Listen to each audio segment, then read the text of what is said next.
Hello students, मैं doctor Ramjidas Rathore आप सभी का मेरे यूट्यूब चैनल कॉमर्स एजुकेशन में स्वागत करता हूं।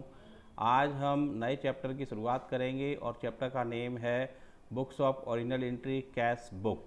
लेकिन कैश बुक को स्टार्ट करने के पहले हमारे लिए जानना आवश्यक है कि सब्सिडरी बुक्स कितने प्रकार की होती हैं और इसका मतलब क्या होता है। तो सबसे पहले हम सब्सिडरी बुक सहायक बहियों के बारे में यहाँ पर चर्चा करना चाहेंगे।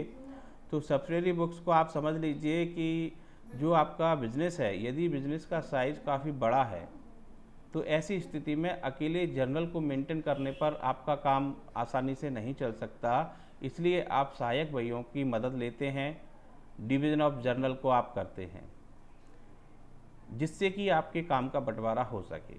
यदि हम सहायक बहियों की चर्चा करें तो सहायक बहियों में हमारे पास कुछ बहियाँ जो रहेंगी, बाय नेम हम इनको समझते हैं। तो सबसे पहली बुक है हमारे पास कैश बुक, जिसको कि हम आगे डिटेल भी समझेंगे। तो in this book we record all types of cash transaction, cash receipt and cash payment. तो कैश बुक में हम सभी प्रकार के नगद व्यवहारों का लेखा जोखा करेंगे। जितने भी प्रकार का हमारा लेन देन कैश होगा उसको हम कैश बुक में रिकॉर्ड करेंगे। पहली बुक है कैश बुक।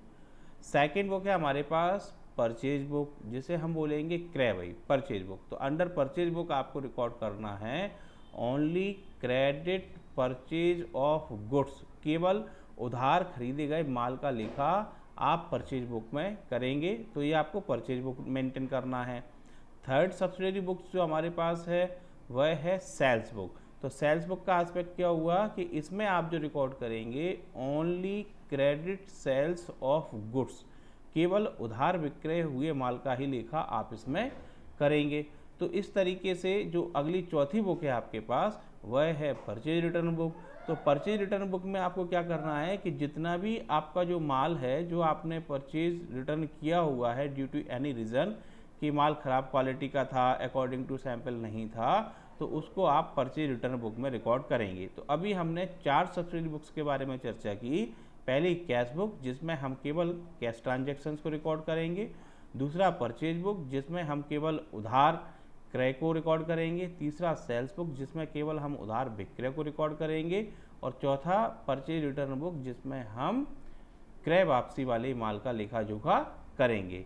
इसके बाद हम अगली सहायक बहियों की चर्चा करें तो अगली सहायक बहियाँ जो हमारे पास हैं तो वह है हमारे पास सेल्स रिटर्न बुक, अगली बुक। तो जिस तरीके से आपका माल बेचते हैं तो वो बेचा हुआ माल कभी कभी सैंपल के अकॉर्डिंग नहीं होता है, या ग्राहक को उसमें कोई और प्रॉब्लम होती है तो वो आपको माल वापस करता है। तो उसका रिकॉर्ड आप सेल्स रिटर्न बुक में मेंटेन करके चलेंगे। और इसके बाद जो माल आप बेचते हैं तो वो माल ऑन क्रेडिट बेचा गया है, तो यदि हमको ग्राहकों से बिल रिसीव होते हैं तो उनके लिए हम अगली बुक मेंटेन करते हैं नंबर 6 पर, और वह है बिल्स रिसीवेबल बुक। क्लियर। इसके बाद यदि जो माल हमने माल परचेज किया था और हम अपने क्रेडिटर्स को बिल्स पेएबल देते हैं तो उनके रिलेटेड हम जो रिकॉर्ड मेंटेन करेंगे वो रहेगा हमारा बिल्स पेएबल बुक। अब ये 7 प्रकार की आपने सब्सिडरी बुक्स को समझा था, cash book, purchase book, sales book, purchase return book, sales return book, bills receivable book and bills payable book. अब इन 7 के अलावा यदि कोई ट्रांजैक्शन है तो उन सभी ट्रांजैक्शंस को आप जो रिकॉर्ड करेंगे तो वो आप लिखेंगे जर्नल प्रॉपर में। तो इस तरीके से हमारे पास कुल मिलाकर के 8 सहायक बहियाँ अभी हमने सीखी कि 8 प्रकार की सहायक बहियाँ हमारे पास रहेंगी, जिनको हम सब्सिडरी बुक्स के नाम से जानते हैं और उनका प्रयोग हम अपने व्यवसाय में करेंगे। इसके बाद हम अगली स्लाइड की ओर चलते हैं। तो अब हम बात करते हैं कि एडवांटेजेस क्या हैं। हमने जो सब्सिडरी बुक्स को यूज़ किया, यदि हम उनको यूज़ नहीं करेंगे तो हमको क्या फ़ायदे नहीं मिल पाएंगे। तो एडवांटेजेस ऑफ सब्सिडरी बुक्स के बारे में चर्चा करना भी हमारे लिए काफ़ी महत्वपूर्ण है। तो जो फर्स्ट पॉइंट हमारे पास है वह है हमारे पास division of work according to ability. तो जैसा कि आप जानते हैं कि हमारे बिजनेस में कई सारा वर्क होता है और कई सारे वर्कर्स हमारे साथ काम कर रहे होते हैं। तो ऐसी स्थिति में हम चाहते हैं कि हम अपना अकाउंटिंग वर्क लोगों में डिस्ट्रीब्यूट कर दें, और वो जो वर्क डिस्ट्रीब्यूट भी करना है तो अकॉर्डिंग टू एबिलिटी आप वर्क डिस्ट्रीब्यूट करें जो व्यक्ति जिस काम के योग्य हो उसको वह वर्क दिया जाए, जिससे कि आसानी से हम अपने अकाउंटिंग ऑब्जेक्ट्स को पूरा कर सकें। सेकेंड वन जो हमारे पास एडवांटेजेस है वो है increase in efficiency. Increase in efficiency in the sense that means कि आप अपने व्यवसाय में जितने भी कर्मचारी काम कर रहे हैं, आप उनकी कार्यक्षमता को बढ़ाना चाहते हैं। और कार्यक्षमता कब बढ़ेगी? जब जिस काम के लिए जो वर्क दिया गया है जिस व्यक्ति को, वो उस काम को पूरी तरीके से कर सके और load factor according to ability हो। तो इस तरीके से हमारे वर्कर्स की कैपेसिटी भी बढ़ती है, तो इंक्रीज इन इफिशियंसी हमारे बिजनेस में आता है। Then third one easiness in posting. तो दैट एस्पेक्ट ये है कि हम जनरल एंट्री के बाद लेजर बनाते हैं, तो जनरल एंट्री के बाद जैसे लेजर बनाते हैं सेम प्रोसेस यहाँ पर भी आपको सहायक बहियों के बाद लेजर आपको तैयार करना है। क्योंकि आपने all type of credit, purchase, sales वगैरह ये सब अलग अलग मेंटेन किया हुआ है, तो उसकी सहायता से आपको पोस्टिंग करने में, लेजर बनाने में भी काफ़ी सारी मदद यहाँ पर आपको प्राप्त होती है। इसलिए भी हम सब्सिडरी बुक्स का यूज करते हैं। And then next one easy in checking. तो इसका एस्पेक्ट ये है कि हमको अपने यदि डाटा को चेक करना है तो आसानी से हम डाटा को चेक कर सकते हैं। क्या होता है कि जब हम ट्रायल बैलेंस बनाते हैं तो इन दैट पोजीशन यदि हमारा ट्रायल बैलेंस का टोटल दोनों साइड का नहीं मिलता तो हमको उसको चेक करने के लिए लेजर तक आना पड़ता है, तो हम आसानी से उसको चेक कर सकते हैं। तो इजी इन चेकिंग प्रोसेस हमारे पास यहाँ पर यूज़फुल रहेगा।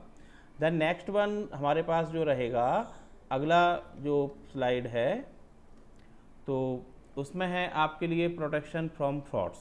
तो प्रोटेक्शन फ्रॉम फ्रॉड्स का एस्पेक्ट ये है कि हम व्यापार कर रहे हैं और हमारे साथ कई सारे वर्कर्स जुड़े हुए हैं, तो किसी भी तरीके का हमारे अकाउंट में कोई भी फ्रॉड होने की संभावनाएं कम से कम हो जाती हैं। उसका कारण ये है कि हमारा जो काम है वो कई सारे लोगों में बटा हुआ है, डिस्ट्रीब्यूट किया गया है। तो इन दैट पोजीशन यदि कहीं कोई गड़बड़ होती है तो हम रिस्पॉन्सिबिलिटीज़ उस रिलेटेड वर्कर पर डाल देते हैं। तो इस तरीके से हमारे बिजनेस में फ्रॉड्स की संभावनाएं भी मिनिमाइज हो जाती हैं, कम से कम हो जाती हैं।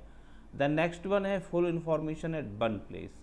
तो इसका एस्पेक्ट ये है कि आपके व्यापार में जो ट्रांजैक्शन आपने किए हैं, जो एंट्रियां आपने की हुई हैं, तो उनसे रिलेटेड जानकारी आपको एक ही जगह मिल जाती है। फॉर इंस्टेंस क्रेडिट परचेज की जानकारी आपको परचेज बुक से मिल जाएगी, कैश ट्रांजैक्शन की जानकारी कैश बुक से आपको मिल जाएगी, same process bills receivable, bills payable. तो इस तरीके से क्या है कि एक जगह पर ही आपको उससे संबंधित सारे व्यवहारों की जानकारी ईजी वेइंग आपको प्राप्त हो जाती है। तो इस तरीके से हम इसमें कह सकते हैं कि full information at one place हमको आसानी से उपलब्ध हो पाता है। देन नेक्स्ट वन है हमारे पास फ्लेक्सिबल।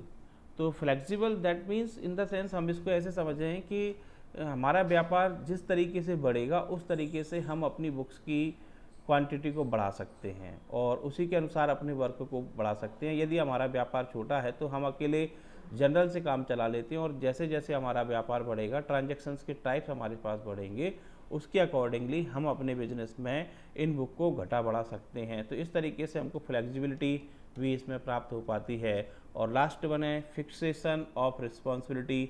तो ये भी हमारे पास एक एडवांटेजेस रहेगा कि संबंधित जो व्यक्ति है जिसको हमने जिस काम को रिकॉर्ड करने की रिस्पॉन्सिबिलिटी दी है, कैशियर को कैश बुक मैनेजमेंट के लिए बोला है, परचेज बुक के लिए अलग व्यक्ति है, सेल्स बुक के लिए अलग व्यक्ति है, तो यदि उस बुक में कहीं कोई गड़बड़ होती है या कोई प्रॉब्लम क्रिएट होती है तो हम आसानी से रिस्पॉन्सिबिलिटी को फिक्स कर सकते हैं।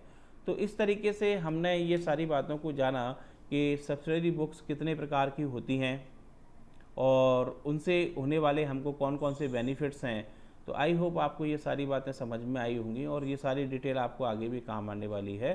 तो इस तरीके से आज के वीडियो में हम इतनी ही बात करेंगे और आगे अगली क्लासेस, अगले वीडियो के लिए आप जुड़े रहिए और अगले वीडियो में हम कैश बुक पर डिटेल चर्चा करेंगे। आप सभी ने इस वीडियो को देखा उसके लिए आप सभी का बहुत बहुत धन्यवाद। Thanks you and have a nice day.